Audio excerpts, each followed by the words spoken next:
tendency ka lang na ibuka masyado yung high notes. Napakatagal na panahon na po mula nung kinanta ko po itong awitin na to. Medyo nanibago po ako. Bali, binalikan ko lang yung mga techniques ko before na ginagamit.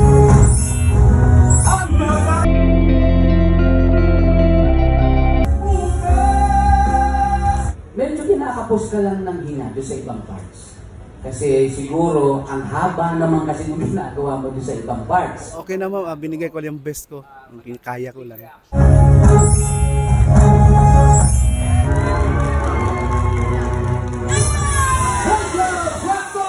Ikaw ang bagong kampiyon! Congratulations! Gano'n ka confident na makakarating ka sa Grand Finals? Siguro po mga out of 5, mga 4 po.